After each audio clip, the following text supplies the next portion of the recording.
Hello friends, welcome to quantum computing Telugu channel. ఈరోజైతే మనం qubits యొక్క ప్రాపర్టీస్ గురించి మాట్లాడుకుందాం. దీంట్లో సూపర్ పొజిషన్, ఎంటాంగిల్మెంట్, ఇంటర్ఫిరెన్స్, ఇంకా ససెప్టబిలిటీ టు ఎన్విరాన్మెంట్ యూజ్ అనే 4 ప్రాపర్టీస్ అయితే ఉంటాయి. ఫస్ట్ మనం సూపర్ పొజిషన్ గురించి మాట్లాడుకుందాం. మనకి ఇంటర్‌లో యంగ్స్ డబుల్ స్లిట్ ఎక్స్పెరిమెంట్ అనేది వచ్చే ఉంటుంది. ఇక్కడ మనం 2 స్లిట్స్ ద్వారా ఒక లైట్ బీమ్ అనేది పాస్ చేస్తే, అది ఒక స్క్రీన్ మీద ఒక ప్యాటర్న్ ఏర్పడుతుంది. అలాగా మనం ఎక్కువ ఫోటాన్‌లు కాకుండా ఒక ఫోటానే పాస్ చేస్తే, అది పైన స్లిట్ నుంచి గాని, కింద స్లిట్ నుంచి గాని వెళ్తుంది.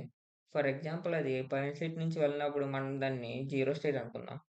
కింద స్లిట్ నుంచి వెళ్ళినప్పుడు అది 1 స్టేట్‌లో ఉందనుకుందాం. మనం ఫోటాన్ యొక్క స్టేట్‌ని 5 అనుకుందాం. అది ఆప్టికల్ స్క్రీన్ మీద పడేదాకా అది ఏ స్లిట్ నుంచి వస్తుందో తెలీదు. కాబట్టి మనం దాన్ని సూపర్ పొజిషన్‌లో ఉందని చెప్తాం. నెక్స్ట్ మనం ఎంటాంగిల్‌మెంట్ గురించి మాట్లాడుకుందాం. ఫర్ ఎగ్జాంపుల్ మనం ఒక హీలియం ఆటమ్ తీసుకుంటే దాంట్లో 2 ఎలక్ట్రాన్స్ అనేవి ఉంటాయి. ఆ 2 కంపల్సరీగా ఆపోజిట్ స్పిన్‌లో ఉండాలి. అప్పుడే ఆ ఆటమ్ అనేది స్టేబుల్ అవుతుంది. ఆ రెండిటిని మనం మెజర్ చేస్తే అవి ఖచ్చితంగా ఆపోజిట్‌లో ఉంటాయి. ఫర్ ఎగ్జాంపుల్ మనం ఫస్ట్ దాని యొక్క స్పిన్‌ని x అనుకుందాం. ఇంకా సెకండ్ దాని యొక్క స్పిన్‌ని y అనుకుందాం. x 1 అయితే y కంపల్సరీ 0 అవుతుంది. ఒకవేళ y 1 అయితే x కంపల్సరీ 0 అవుతుంది. అంటే ఈ ఎలక్ట్రాన్‌ని చాలా దూరంగా తీసుకెళ్ళినా మనకి ఖచ్చితంగా అవే స్పిన్ ఉంటుంది.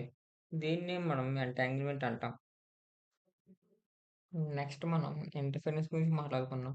ఫర్ ఎగ్జాంపుల్ మన దగ్గర సేమ్ ఫేజ్ ఉన్న 2 వేవ్స్ ఉంటే అది కన్‌స్ట్రక్టివ్‌గా ఇంటర్ఫరెన్స్ అవుతుంది. అంటే అది యాంప్లిఫై అవుతుంది. అది కాకుండా ఆపోజిట్ ఫేజ్ ఉన్న వేవ్స్ ఉంటే అవి డెస్ట్రక్టివ్ ఇంటర్ఫరెన్స్ అయ్యి మొత్తం క్యాన్సిల్ అయిపోతుంది.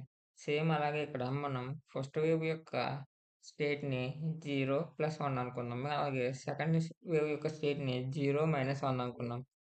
ఈ రెండిటిని ఇంటర్ఫరెన్స్ చేస్తే మనకి ఫైనల్‌గా 0 స్టేట్ వస్తుంది. దీన్నే ఇంటర్ఫరెన్స్ అంటారు.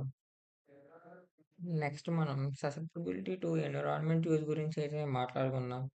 మనకి ఎన్విరాన్మెంట్ యొక్క డిస్టర్బెన్స్ వల్ల ఫేజ్‌లో చేంజ్ అయ్యేదైతే ఉంటుంది. ఫర్ ఎగ్జాంపుల్ మనం కాయిన్‌ని టాస్ చేస్తే హెడో, టెయిల్ పడడానికి ప్రాబబిలిటీ ఈక్వల్‌గా ఉంటుంది. గానీ ఎయిర్ రెసిస్టెన్స్ వల్ల ప్రాబబిలిటీ మారుతుంది. సేమ్ ఇలాగే క్యూబ్స్‌లో కూడా వాటి ఎన్విరాన్మెంట్ యొక్క డిస్టర్బెన్స్ వల్ల దాని ఫేజ్ అయితే చేంజ్ అవుతూ ఉంటుంది. అది తగ్గించాలంటే చాలా కష్టం. అందుకే మనకిప్పటికి సరైన క్యూబిట్ రాలేదు. ఇప్పటిదాకా విన్నందుకు మీకు చాలా థాంక్స్. నా అకాడమిక్ ప్రెషర్ వల్ల వీడియోలు పెట్టడం లేట్ అవుతుంది. ఇప్పటి నుంచి వీడియోలు వారానికి కనీసం ఒకటొస్తుంది. నెక్స్ట్ వీడియో క్వాంటం సర్క్యూట్స్ గురించి పెడదాం. దాంట్లో కలుసుకుందాం.